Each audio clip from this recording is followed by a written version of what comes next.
छत्तीसगढ़ की चुनावी चर्चा में आपका स्वागत है। अभी तक हम कांग्रेस पार्टी की हालत पे बात करते रहे हैं। 90 सीटों में कांग्रेस पार्टी का क्या हाल है, कितने विधायकों के हारने की आशंका है, कितने दिग्गज मंत्री हार रहे हैं, जीत रहे हैं, उन पे हमने चर्चा की है। आज की बातचीत भारतीय जनता पार्टी पर। हमारे साथ हैं वरिष्ठ पत्रकार और छत्तीसगढ़ अखबार के संपादक सुनील कुमार। सुनील जी, बहुत स्वागत है। धन्यवाद आलोक। छत्तीसगढ़ में अब जब चुनाव में कुछ दिन बचे हैं, कुछ महीने बचे हैं, अनुमान ये है कि शायद अक्टूबर के पहले सप्ताह में चुनाव आचार संहिता की घोषणा हो जाए। कांग्रेस पार्टी के हार जीत की आशंका पे हम लोग पहले चर्चा कर चुके हैं। बीजेपी का क्या हाल है? लोगों को ये लगने लगा था कि हम लोग शायद कांग्रेस पे ही चर्चा करने के लिए इस चुनाव चर्चा को चला रहे हैं। ये आपने अच्छा किया जो बीजेपी के ऊपर चर्चा शुरू की, क्योंकि कांग्रेस की तारीफ या उसकी निंदा ये मकसद भी नहीं था। चूँकि उनके विधायक ज़्यादा थे, चूँकि उनके हारने वालों की संख्या जो आशंका है वो भाजपा के टोटल विधायक दल से दोगुनी से ज़्यादा थी, इसलिए जाहिर तौर पर हमने बातचीत की शुरुआत वहाँ से की। लेकिन छत्तीसगढ़ के चुनाव में भारतीय जनता पार्टी कहीं भी कम महत्वपूर्ण नहीं है।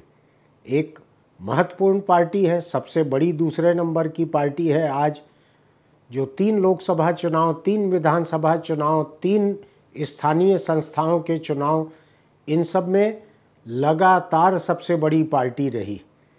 तो भाजपा का ट्रैक रिकॉर्ड छत्तीसगढ़ का देश में किसी भी दूसरे भाजपा राज्य के मुकाबले टक्कर का रहा। बहुत शानदार रिकॉर्ड रहा इसका। तो इसमें हम थोड़े से आंकड़े कुछ देख सकते हैं क्या आलोक, कि भाजपा की सरकार जब बनी यहाँ पे 2003 से लेकर 2013 तक, छत्तीसगढ़ की जो पहली विधानसभा थी उसमें कांग्रेस पार्टी के सदस्यों की संख्या 48 थी और भारतीय जनता पार्टी के सदस्यों की संख्या 36 थी। उस समय कांग्रेस पार्टी की सरकार बनी, अजीत जोगी मुख्यमंत्री बने थे। और जब विधानसभा का विघटन हुआ उस समय कांग्रेस पार्टी के सदस्यों की संख्या बढ़ के 62 हो गई थी, 48 से 62। आपको ध्यान होगा कांग्रेस पार्टी में कई भाजपा के विधायकों ने जो है अपने को मर्ज किया था। वो एक चर्चा थी कि जोगी ने दर्जन के भाव से विधायक खरीदे तो 1 दर्जन पे 1 विधायक फ्री मिला था ऐसे जी। और उसके बाद 2003 का और 13 का आंकड़ा चूंकि अपशकुनी माना जाता है, तो 13 खरीदने के बाद भी विधानसभा चुनाव जोगी हार गए। जाहिर तौर पे दूसरा जो विधानसभा हुआ चुनाव, जो पहली बार हुए छत्तीसगढ़ राज्य में, उसमें भारतीय जनता पार्टी को 50 सीटें मिली और कांग्रेस पार्टी को 37 सीटें। जब विघटन हुआ विधानसभा का उस समय, तब भारतीय जनता पार्टी के पास विधायकों की संख्या बढ़ के 52 हो गई थी और कांग्रेस पार्टी की 34। 2008 में जब तीसरी विधानसभा के चुनाव हुए तो भारतीय जनता पार्टी के विधायकों की संख्या 50 थी और कांग्रेस पार्टी की 38। 2013 में भारतीय जनता पार्टी के पास 49 विधायक थे और कांग्रेस पार्टी के पास 38 विधायक। 3 विधानसभा जो है लगातार भारतीय जनता पार्टी जीतती रही और डॉक्टर रमन सिंह मुख्यमंत्री चुने गए।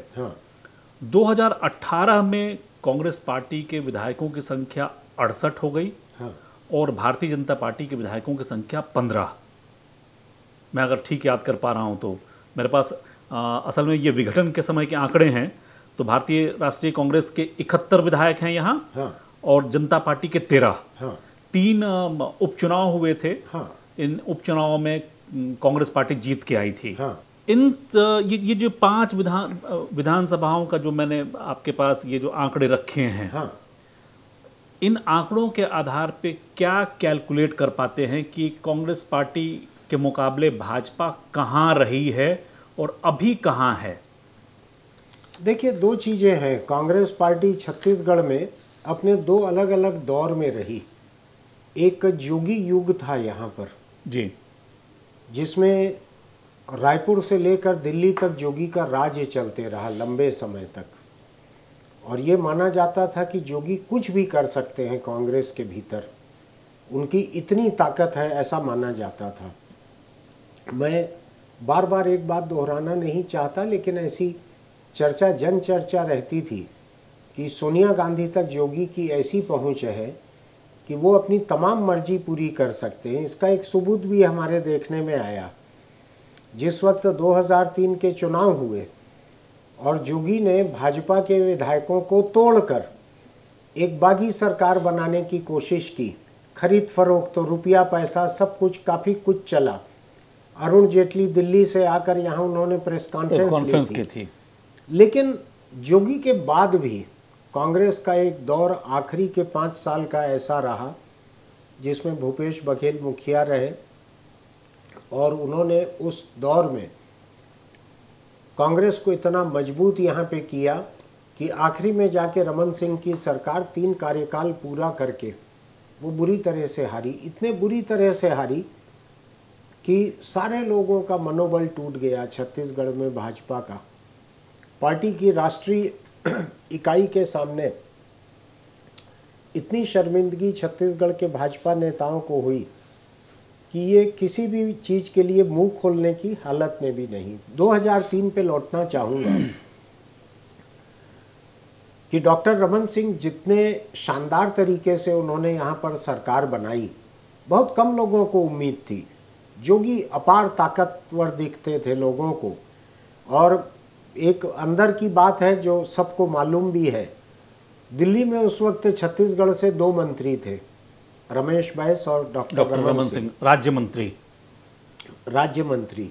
इन दोनों को ही पार्टी के तरफ से कहा गया था कि आप में से कौन छत्तीसगढ़ जाकर पार्टी को चुनाव में उतारना चाहेगा, कौन मुखिया बनेगा। तो रमेश बैस ने पूरी तरह से हाथ खींच लिए थे। उन्होंने पूरी कोशिश की थी कि उनको छत्तीसगढ़ ना आना पड़े। वो सुषमा स्वराज के साथ राज्य मंत्री थे। उस समय अडवाणी जी बहुत ताकतवर थे, सुषमा जी अडवाणी के करीब थी, रमेश बैस सुषमा के करीब थे। तो कुल मिलाकर उन्होंने मैनेज कर लिया कि ना आना पड़े छत्तीसगढ़।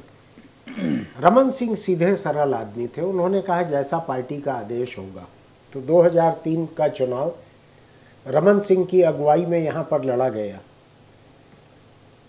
और जोगी के मुकाबले लड़ना आसान नहीं माना जा रहा था। यहाँ पे लोग दहशत में थे जोगी को लेकर, राजनीतिक दहशत में, दूसरे कई तरह के दहशत में थे। आपको याद होगा उसी दौर में एनसीपी के कोषाध्यक्ष रामावतार जग्गी का मर्डर हुआ था। उस मर्डर में भी जोगी के बेटे का, जोगी का, इनका नाम आया था। आपको ध्यान होगा कि बाद में अमित जोगी गिरफ्तार भी हुए, लंबे समय तक जेल में रहना पड़ा था, जेल में रहे। जज ने जो फैसला, लोअर कोर्ट के जज ने जो लिखा था, उसमें मुख्यमंत्री निवास तक हथियारों की पहुंच के बारे में बड़ा खुलासा था। तो ऐसा माहौल था उस समय छत्तीसगढ़ का। कोई आसानी से भाजपा का नेता हिम्मत नहीं करता था। रमन सिंह ने हिम्मत दिखाई तो पार्टी ने तमाम दूसरे नेताओं को छोड़कर हिंदू परिवार के, हिंदू संघ के दिलीप सिंह जूदेव, आदिवासी नंद कुमार साय, ऐसे तमाम नेताओं को किनारे रखकर उन्होंने रमन सिंह को ही, जो कि ठाकुर हैं, जाति के हिसाब से बहुत सहूलियत का फैसला नहीं था भाजपा के लिए, लेकिन पार्टी ने इनको मुख्यमंत्री बनाया।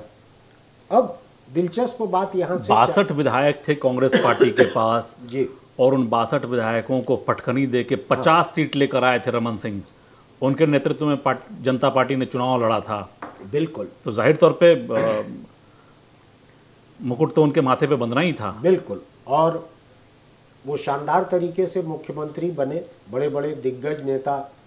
यानी आपको बतलाऊं मैं, उस वक्त तक तो, इनके अध्यक्ष बनने के पहले तक तो बृजमोहन अग्रवाल भी रमन सिंह से ज़्यादा वरिष्ठ मान लिए जाते थे कि ये लगातार विधायक रहे हैं। रमन सिंह तो कभी लोकसभा हार गए, कभी विधानसभा हार गए, ऐसा माना जाता था उनका। दिलीप सिंह जुदेव, उनका नाम सबसे आगे चल रहा था। हाँ। लेकिन वो दुर्भाग्य से पैसा खुदा तो नहीं, खुदा से कम भी नहीं वाले मामले में जो है स्टिंग ऑपरेशन में वो फंस गए और नाम कटा उनका। तो कुल मिलाकर ये है कि रमन सिंह जिस शानदार तरीके से मुख्यमंत्री बने और उसके बाद का लोकसभा चुनाव, मैं इसको भी महत्वपूर्ण मानता हूं कि आपका मुख्यमंत्री बनना काफ़ी नहीं है, आप लोकसभा चुनाव में पार्टी को कैसा जिता के लाते हो, ये भी महत्वपूर्ण है। इसके ये आंकड़े जो है मैं पढ़ देता हूं तुरंत। हाँ, पढ़ दीजिए आप इसको। 2004 में जब पहला चुनाव बनने के 6 महीने के भीतर, हाँ, ये 2004, 2009, 2014, हाँ, ये रमन सिंह का कार्यकाल है। और इस पूरे कार्यकाल में छत्तीसगढ़ की लोकसभा की 11 में से 10 सीटें, हाँ, वो बीजेपी के पास है। हाँ, एक सीट जो है कांग्रेस पार्टी के पास है। हाँ, 3 चुनाव। हाँ, 2019 में जब रमन सिंह सत्ता से हट गए और राज्य में कांग्रेस पार्टी काबिज हो गई, उसके बाद ये आंकड़ा थोड़ा सा बदला। भाजपा के 9 और कांग्रेस के 2 सांसद जो है 11 में से चुने गए। लेकिन लगातार 3 जो कार्यकाल है उसमें 11 में से 10 पर बीजेपी के लोग काबिज रहे। अब ये आंकड़े जो हैं ये भाजपा की छत्तीसगढ़ की एक असलियत भी बयां करते हैं, उसको समझने की ज़रूरत है। हम पहले आते हैं 2019 के चुनाव पे, जिसमें 2 सीटें कांग्रेस जीत पाई, 9 सीटें भाजपा जीती। मोदी के प्रधानमंत्री बनने के बाद का ये पहला लोकसभा चुनाव था यहाँ का। जी बिल्कुल। ये पहला लोकसभा चुनाव ऐसा हुआ कि भाजपा की 3 चुनावों की 10 लोकसभा सीटें घटकर 9 रह गई। मैं इसको मोदी की शोहरत से जोड़कर नहीं देख रहा हूं, क्योंकि मोदी तो पूरे देश में कामयाब हैं, शोहरत वाले हैं। लेकिन अगर हम छत्तीसगढ़ भाजपा को तौलें तो मोदी के प्रधानमंत्री बनने के पहले तक भाजपा ने यहां पर 3 विधानसभा चुनाव जीते, 3 लोकसभा चुनाव में 10-10 सीटें पाई, जिसमें से आखिरी चुनाव ऐसा था जिससे मोदी भी प्रधानमंत्री बने। छत्तीसगढ़ ने मोदी को 10 सांसद दिए प्रधानमंत्री बनने के लिए। 3 विधानसभा चुनाव, 3 लोकसभा चुनाव, 3 स्थानीय शासन यानी म्युनिसिपल और पंचायत के चुनाव, ये लाइन से रमन सिंह ने जितवाए और 10 सांसद दिए मोदी को प्राइम मिनिस्टर बनने के लिए। 15 साल का लगातार का कार्यकाल, लगातार का। इसके बाद देखिए आप क्या हुआ। 2014 में मोदी प्राइम मिनिस्टर बन जाते हैं, छत्तीसगढ़ के 10 सांसदों की मदद से भी, ये भी थे उसमें शामिल। इसके बाद 2018 का छत्तीसगढ़ का चुनाव आता है, मोदी प्राइम मिनिस्टर हैं, पूरे देश में उनका नाम चल रहा है, पूरे देश में उनका डंका मंका चल रहा है। छत्तीसगढ़ में भाजपा वही की वही है जो 3 चुनाव से चले आ रही थी, वही रमन सिंह, वही विधायक, बहुत ज़्यादा सीटें भी नहीं बदली थी। लेकिन सीटें घट के 15 आ गई। अगर मोदी का कोई भी असर हुआ छत्तीसगढ़ के विधानसभा चुनाव में, जो कि सभी जगह शोहरत उनकी थी, तो आप ये कह रहे हैं कि मोदी का जो चेहरा है वो छत्तीसगढ़ के चुनाव में काम नहीं आया? हाँ, मैं ये तो कह ही रहा हूँ, मैं इससे शायद थोड़ा सा ज़्यादा भी कह रहा हूँ अभी आपसे। हम मध्य प्रदेश के चुनाव भी देखें, जहाँ शिवराज सिंह और भाजपा की सरकार 3 बार से चले आ रही थी, वहाँ भी मोदी का चेहरा था, छत्तीसगढ़ में भी मोदी का चेहरा था, पूरे देश में मोदी का चेहरा हो चुका था 2018 तक। पूरे देश में वही अकेले रह गए थे नेता किसी भी पार्टी के, और कोई नहीं रह गया था उनके मुकाबले। मैं मानता हूं कि ऐसे में अगर राजस्थान, ऐसे में अगर मध्य प्रदेश, ऐसे में अगर छत्तीसगढ़, इन चुनावों पे अगर मोदी के चेहरे का कोई असर पड़ा होगा तो अच्छा ही असर पड़ना था, क्योंकि देश के सबसे बड़े नेता हो गए थे वो किसी भी पार्टी के। ये 3 राज्य जो हैं ये निकल गए भाजपा के हाथ से, राजस्थान, मध्य प्रदेश और छत्तीसगढ़, तीनों पे कांग्रेस काबिज हो गई। ये अलग बात है कि छत्तीसगढ़ में जितनी दुर्गति हुई, इतनी दुर्गति बचे 2 राज्यों में नहीं हुई थी। तो मैं इसको पूरी तरह से मोदी पे तोहमत नहीं डाल रहा हूँ, मैं केवल एक हकीकत बयां कर रहा हूँ। मैंने हुआ ये आलोक कि हमारी आपकी जो पिछली बातचीत हुई उसके बाद से मैंने भाजपा के कई नेताओं से बात करने की कोशिश की छत्तीसगढ़ भाजपा के बारे में। उसमें से एक नेता ने मुझसे बड़े खुल के कहा बड़े नेता हैं, पुराने नेता हैं, नाम उजागर न करने की शर्त पर कहा। तो मैं उनका नाम उजागर किए बिना ये बात कह रहा हूं कि 2018 का विधानसभा चुनाव हारने के बाद भाजपा के राष्ट्रीय संगठन ने छत्तीसगढ़ भाजपा के नेताओं को जिस हिकारत से देखा, जितना अविश्वास किया। 2 मिनट आप टेक ओवर कीजिए, मैं जी चाय ले लेता। मैं एक दूसरा आंकड़ा जो है आपके सामने रख रहा हूँ। आपने जब कहा कि प्रधानमंत्री नरेंद्र मोदी का चेहरा जो है सबसे बड़ा चेहरा बन के उभर के आया था, छत्तीसगढ़ में ऐसे कई नेता थे विधानसभा में। मुख्यमंत्री रमन सिंह की ही बात करें तो मुख्यमंत्री रमन सिंह ने 83-84 में जो है अपने जीवन का पहला चुनाव लड़ा था पार्षद का, हाँ, शीतला वार्ड कवर्धा से। उसके बाद 90 में वो विधानसभा में पहुंचे, 90 में ब्रिजमोहन अग्रवाल विधानसभा पहुंचे। हाँ। 98 या 99 के चुनाव में जो है वो मेंबर ऑफ पार्लियामेंट चुने गए रमन सिंह। हाँ। राज्य मंत्री बने। हाँ। और इस पूरे दौर तक नरेंद्र मोदी का कहीं अता पता नहीं था चुनावी राजनीति में। हाँ। संगठन में वो थे, हाँ। सचिव थे और बाकी तमाम पदों पे रहे हैं।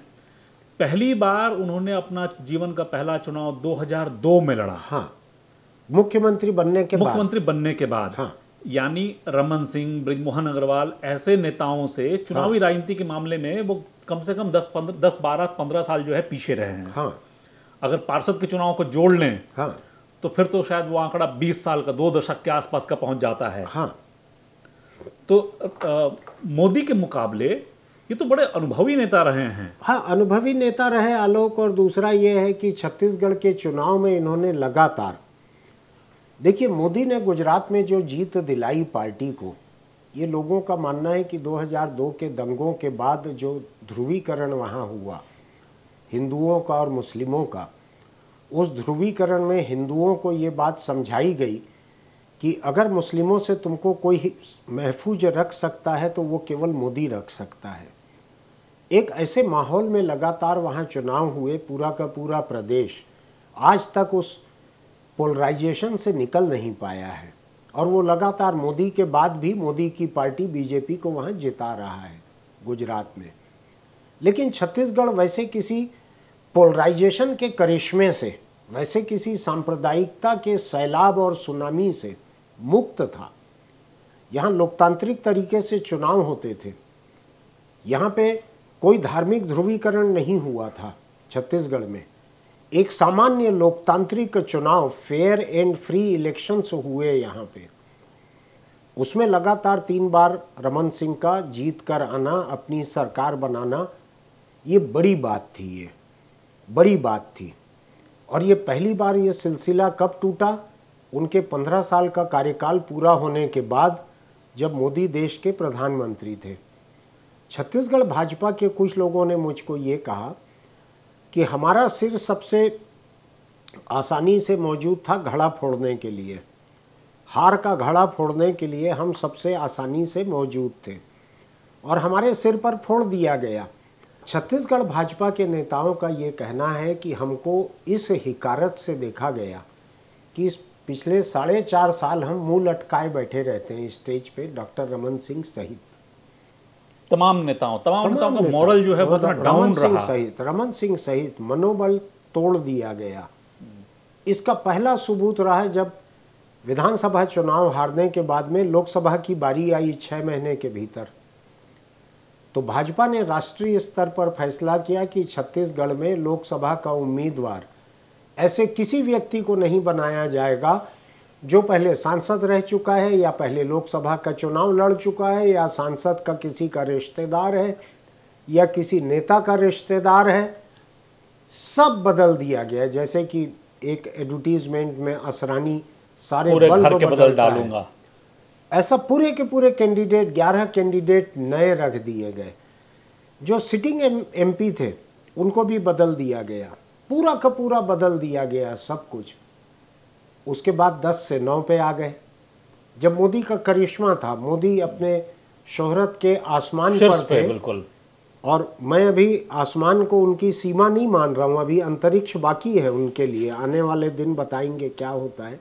लेकिन 2019 के लोकसभा चुनाव में मोदी के प्रधानमंत्री रहते हुए उनके छांटे गए कैंडिडेट्स में से छत्तीसगढ़ में भाजपा सांसद 10 से घटकर 9 रह गए और उनके प्रधानमंत्री रहते हुए 15 साल की रमन सिंह सरकार ने जो यहाँ चुनाव लड़ा उसमें पार्टी बुरी तरह से हार गई। तो मुझको भाजपा के नेताओं ने बंद कमरे में ये सवाल किया मुझसे कि आप मोदी जी से ये पूछिए कि उन्होंने हमको क्या दिया और हमने उनको क्या दिया। हमने तो उनको 10 सांसद दिए थे प्रधानमंत्री बनने के लिए, लेकिन उन्होंने हमको क्या दिया? उन्होंने हमको 9 सांसद दिए अगले चुनाव में अपने मर्जी से टिकट बांटकर, और विधानसभा चुनाव में हमारी जो हार हुई वो तो किसी ने सोचा भी नहीं था, ये मोदी के प्रधानमंत्री रहते हुए, जब मोदी जी ही अकेला चेहरा थे प्रचार के लिए। और तीनों राज्य हारे, राजस्थान, मध्य प्रदेश और छत्तीसगढ़। मध्य प्रदेश जिस तिकड़म से दल बदल करवा कर और विभाजन करवा कर वहाँ भाजपा ने दोबारा सरकार बनाई, वो शर्मनाक हरकत सबके सामने है। लेकिन छत्तीसगढ़ के बारे में तो ये बात बहुत साफ है कि यहाँ छत्तीसगढ़ को मोदी के प्रधानमंत्री बनने के बाद अगर कुछ मिला है तो 1 सीट का नुकसान लोकसभा चुनाव में और पूरी की पूरी सरकार का नुकसान यहाँ पर विधानसभा चुनाव में। ये 2 चीज़ें मिली। मैं इस व्याख्या को सही या गलत नहीं मान रहा हूँ, मैं इसके मेरिट पे नहीं जा रहा हूँ, लेकिन छत्तीसगढ़ भाजपा के दिग्गज नेताओं का जो मानना है वो ये है। और इसके बाद उनका ये भी मानना है कि ऐसी नौबत होने के बाद भी हमको शक की नज़र से देखा गया, अविश्वास की नज़र से देखा गया, ये मान लिया गया तुम लोग किसी काबिल नहीं हो, हमको तिरस्कृत करके छोड़ दिया गया। हमारे सारे नेताओं का मोरल इतना डाउन था कि आज भी ये कहा जा रहा है कि कांग्रेस पार्टी जो है वो हारती दिखाई पड़ रही है। हाँ, लेकिन बीजेपी जीतते हुए नजर नहीं आ रही है। रमन सिंह यहाँ से अकेले राष्ट्रीय उपाध्यक्ष थे पार्टी के। आज छत्तीसगढ़ से 3 राष्ट्रीय उपाध्यक्ष हैं, 2 जोड़ दिए गए उनके नाम के साथ। एक सरोज पांडे जो कि राज्यसभा सदस्य हैं, लता उसेंडी जो विधायक रह चुकी हैं, रमन सिंह के मंत्रिमंडल में मंत्री रही हुई है, बस्तर की है, आदिवासी है, उनको जोड़ा गया है। रमन सिंह जो यहाँ से अकेले राष्ट्रीय उपाध्यक्ष थे तो उनका जो भी थोड़ा बहुत वजन था, हालांकि राष्ट्रीय उपाध्यक्ष का कोई काम नहीं रहता, और 4.5 साल में साबित यही हुआ कि उनके जिम्मे पार्टी का कोई भी काम नहीं था। कई चुनावों में तो उनको प्रचारक भी नहीं बनाया गया, कुछ नहीं बनाया गया। ठीक है, अब उनकी हालत को डाइल्यूट करके कल 3 में से 1 उपाध्यक्ष बना दिया गया है, उनको 2 और जोड़ दिए गए। ये मैं इसको बहुत अनायास नहीं मानता हूं, इसलिए कि एक आदिवासी महिला को जोड़ना तो समझ में आता था मुझको, लेकिन सरोज पांडे तो वैसे भी राज्यसभा में है और वो रमन सिंह की तरह ही सवर्ण है, तो उनको बनाने से तो 2 सवर्ण हो गए, महिला में 2 महिला हो गई। तो ये बात कोई बहुत गले उतरने की नहीं है कि ये अनायास बना दिए गए। मेरा मानना ये है, ये पार्टी की नीयत हो या ना हो, इससे रमन सिंह की स्थिति बहुत ही डाइल्यूट हो गई है। कल तक रमन सिंह पार्टी के राष्ट्रीय उपाध्यक्ष थे, अब 3 उपाध्यक्ष हैं। अब 13 राष्ट्रीय उपाध्यक्षों में से 1 है और छत्तीसगढ़ के 3 में से 1 है। को लेकर रुख अभी मेरे गले उतर नहीं रहा है कि आखिर पार्टी चाहती क्या है छत्तीसगढ़ के नेताओं से। अब मैं आपको एक और विसंगति बतलाता हूं। रमन सिंह के समर्थक माने जाते थे नेता प्रतिपक्ष धर्मलाल कौशिक, उनकी पसंद माने जाते थे, उनको हटा दिया गया। पार्टी के अध्यक्ष बदल दिए गए, नेता प्रतिपक्ष हटा दिए गए। बनाया किनको गया? दोनों बिलासपुर संभाग के दोनों ओबीसी नेता, अरुण साव को पार्टी का प्रदेश अध्यक्ष बनाया गया और नारायण चंदेल को नेता प्रतिपक्ष बनाया गया। एक ही संभाग के दोनों ओबीसी नेता। एक भी दलित को कुछ नहीं बनाया गया, एक भी आदिवासी को कुछ नहीं बनाया गया। उस वक्त बात अटपटी थी, चल गई। अभी आप देखेंगे कि ये 3 राष्ट्रीय उपाध्यक्ष बनाए गए, लेकिन एक भी दलित को कोई जगह नहीं मिली है किसी महत्वपूर्ण कुर्सी पर, न राज्य की न देश की। 10 सीटें हैं दलित आरक्षित। 90 में से 10 सीटें, 90 में से 10, 12% दलित वोटर हैं। उसमें से एक को भी नहीं रखना।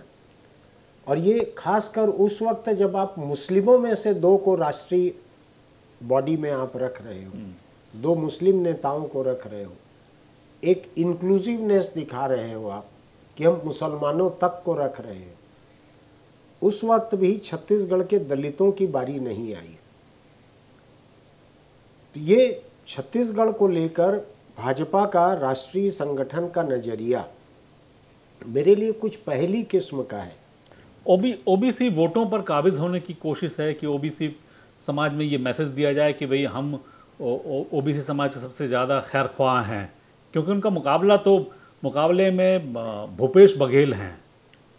ये केवल भूपेश बघेल का नहीं है। अगर आप बिहार में देखेंगे तो जो जातिगत जनगणना जो चल रही थी, जिस पे अदालत से रोक लाई गई, उसका टारगेट भी ओबीसी वोटर ही थे। दलित और आदिवासी की तो गणना है पहले से, वो तो है संख्या। ओबीसी की जनगणना ये एक मुद्दा था। और हम लोग पहले भी एक संदर्भ में बात किए हैं कि किसी वजह से कांग्रेस का कोई यहाँ मुख्यमंत्री बदलने की कोई नौबत आती है तो वो टीएस सिंहदेव नहीं बनेंगे, कोई ओबीसी बनेगा। तो ओबीसी बड़ा मुद्दा है। लेकिन मेरा ये भी मानना है कि छत्तीसगढ़ में आपने अपनी ही पार्टी के जो नेता हैं, जो रमन सिंह अभी भी पार्टी का एक बड़ा चेहरा है, सौम्य चेहरा है, छत्तीसगढ़ के भाजपा नेताओं के साथ ये सुलूक क्यों कर रही है, ये मेरी समझ से परे है। और मैं आपको एक बात बतलाऊं, मेरे वैचारिक मतभेद किसी पार्टी से हो सकते हैं, लेकिन मैं भारतीय लोकतंत्र के भीतर एक मजबूत विपक्ष का हिमायती हूं।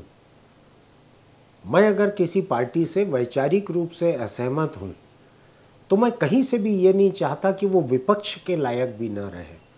मैं अधिक से अधिक ये चाह सकता हूं कि वो सत्ता के लायक ना रहे। छत्तीसगढ़ में एक कमजोर विपक्ष का जो नतीजा हो सकता है वो हम पिछले 4.5 साल में भूपेश बघेल की सरकार की गलतियों, या कुछ लोग उसको गलत काम कह सकते हैं, उसकी शक्ल में देख रहे हैं। अगर यहाँ पर विपक्ष मजबूत होता तो ये नौबत नहीं होती। तो मैं इसलिए एक मजबूत विपक्ष का हिमायती हूँ। इस चुनाव में, आने वाले चुनाव में चाहे जो पार्टी विपक्ष में जाए उसको मजबूत रहना चाहिए। लेकिन भाजपा छत्तीसगढ़ के अपने नेताओं को इस लायक नहीं रख रही है कि उसको एक मजबूत विपक्ष भी बनाया जा सके। सत्ता तो दूर की बात रही, आज जो पार्टी की हालत दिख रही है भाजपा की, वो एक मजबूत विपक्ष बनने के लायक भी नहीं दिख रही है।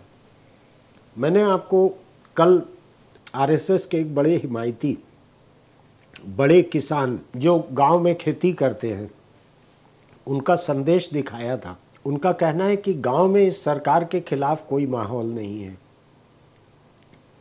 मैं उसको बहुत प्रतिनिधि प्रतिक्रिया नहीं मानता हूं, लेकिन मेरा ये मानना है कि भाजपा राष्ट्रीय संगठन को छत्तीसगढ़ को गंभीरता से लेना चाहिए। उनको लग सकता है कि आप ये सलाह देने वाले कौन हुए, तो मैं इस प्रदेश में, इस देश में एक मजबूत विपक्ष का हिमायती हूं। इसलिए मैं सलाह दे रहा हूं कि आप अपनी पार्टी को छत्तीसगढ़ में इतना मनोबल मत तोड़िए, इसके लोगों की इतनी उपेक्षा मत कीजिए कि आपके राष्ट्रीय उपाध्यक्ष को भी ये पता नहीं है कि आने वाले चुनाव में वो विधानसभा लड़ेगा कि नहीं लड़ेगा, किसका क्या रोल रहेगा। बीजेपी को छत्तीसगढ़ में कुछ नहीं पता है, यहाँ के नेताओं को। आप ये मान के चल रहे हैं कि इस बार भी बीजेपी विपक्ष में रहेगी? लेकिन मैं ये मानकर चल रहा हूँ कि भाजपा का राष्ट्रीय संगठन छत्तीसगढ़ के अपने नेताओं के साथ जैसा बर्ताव कर रहा है, उससे ये भी अभी मुझको नहीं लग रहा है कि क्या छत्तीसगढ़ में भाजपा एक मजबूत विपक्ष भी बन सकेगी। छत्तीसगढ़ में चुनाव की तैयारी जैसे जैसे आगे बढ़ती जाएगी, तस्वीरें और साफ होंगी। भाजपा की हार जीत, भाजपा के दांव पेच, भाजपा में फेरबदल, ये तस्वीर और बदलेगी और साफ होगी। हमारी चुनावी चर्चा जारी रहेगी। नमस्कार।